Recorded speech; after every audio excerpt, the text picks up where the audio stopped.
വൈകുന്നേരം കൊട്ടിക്കലാശം കളറാവോ? കളറാക്കണ്ടല്ലോ. സുരേഷ് ഗോപി ഉൾപ്പെടെയുള്ളവർ കൊട്ടിക്കലാശം വരുന്നുണ്ട്. സുരേഷ് ഗോപി വരുന്നുണ്ട്. പ്രചാരണത്തിന്റെ അവസാന മണിക്കൂറുകളാണ്. സ്ഥാനാർത്ഥി പലരെയും നേരിട്ട് കാണാനുള്ള തിരക്കിലുമാണ്. നമ്മോടൊപ്പം BJPയുടെ തൃശൂർ മണ്ഡലത്തിലെ സ്ഥാനാർത്ഥി ശ്രീമതി പത്മജ വേണുഗോപാലുണ്ട്. എന്താണ് ഇന്നത്തെ ഒരു പ്രചാരണ പദ്ധതികൾ? ഒരുപാട് പേര് കാണാനായിട്ടും എത്തുന്നുണ്ടല്ലോ. അതെ, അത് കൂടാണ്ട് കുറെ പേര് ഫോൺ ചെയ്യാണ്ട്, രാവിലെ ഒരു ബ്രേക്ക്ഫാസ്റ്റിന് പോകാണ്ട്, പിന്നെ 2-3 അമ്പലങ്ങള്, അങ്ങനെ കുറേ ഉണ്ട്. വൈകുന്നേരം കൊട്ടിക്കലാശം കളറാവോ?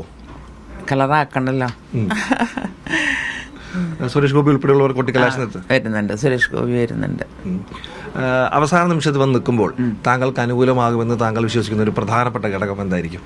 അല്ല, ഞാൻ ഇത്രയും യാത്ര ചെയ്തപ്പോൾ ജനങ്ങളുടെ നിന്ന് കിട്ടിയിട്ടുള്ള ഒരു സ്നേഹം, വനിതകൾ പ്രത്യേകിച്ച്, സഹോദരന്മാരും ഉണ്ട്, പക്ഷെ കൂടുതൽ സ്ത്രീകളാണ്. അപ്പോൾ ആ സ്നേഹം എനിക്ക് ഇതുവരെ കിട്ടിയിട്ടില്ല. പക്ഷെ ഇപ്രാവശ്യം അത് വ്യക്തമായിട്ട് എനിക്ക് മനസ്സിലാക്കാൻ സാധിക്കുന്നുണ്ട്. അതാണ് എൻ്റെ ആത്മവിശ്വാസം.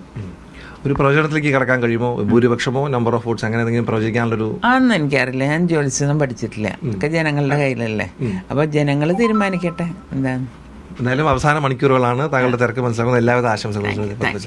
എന്തായാലും ഇന്നത്തെ പ്രചാരണത്തിലേക്ക് സ്ഥാനാർത്ഥി കടക്കുകയാണ്. അല്പസമയത്തിനകം വീടുകളിൽ ചെന്ന് വോട്ടർമാരെ കാണാനുള്ള പരിപാടിയിലേക്ക് സ്ഥാനാർത്ഥി കടക്കും. വളരെ ആത്മവിശ്വാസമാണ് തൃശ്ശൂരിൽ NDA സ്ഥാനാർത്ഥി പ്രകടിപ്പിക്കുന്നത്. നടരാജ് പരശുറാം, മീഡിയ 1.